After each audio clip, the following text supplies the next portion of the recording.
Hi friends, અચાનક પાસબુકમાં entry તરફ ધ્યાન ગયું તો જોયું કે 5 લાખ રૂપિયાની ડેબિટની એન્ટ્રી પડી છે.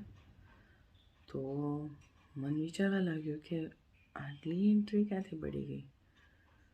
પછી થોડું વ્યવસ્થિત નજર નાખીને જોયું તો થયું કે ના 5 લાખ નથી, આ તો 50,000ની ડેબિટની એન્ટ્રી છે.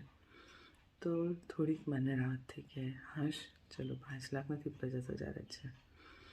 અને થોડીક વાર રહી અને પલક ઝપકીને ઉઠી ત્યારે થયું કે ઓહો, આ તો સપનું હતું. મતલબ કોઈ 5 લાખ, કોઈ 50,000, કોઈ ડેબિટની એન્ટ્રીઓ થઈ નથી. આ તો બધું જ સપનામાં થયું છે.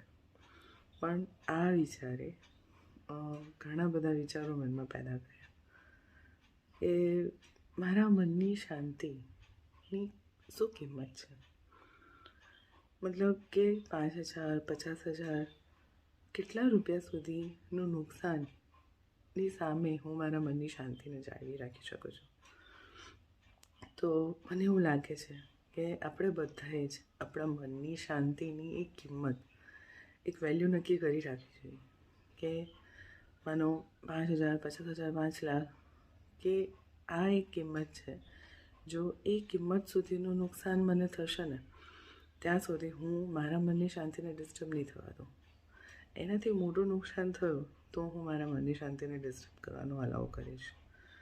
મતલબ એ મારા રૂપિયા કોઈ પણ રીતે, કોઈ છેતરપિંડી કરીને, કોઈ દગો કરીને, કોઈ પણ જગ્યા પર ફસાઈ ગયા હોય તો આટલા રૂપિયા સુધીનું નુકસાન મને પરવડે છે. તો એના માટે હું મારી મનની શાંતિને કોઈ હિસાબે ડિસ્ટર્બ નહીં થવા દઉં. એ રીતનો એક સંકલ્પ લઈ શકીએ. તો મને મારી સાથે તમે શેર કરજો કે તમે તમારા મનની શાંતિની શું વેલ્યુ ડિસાઈડ કરી છે.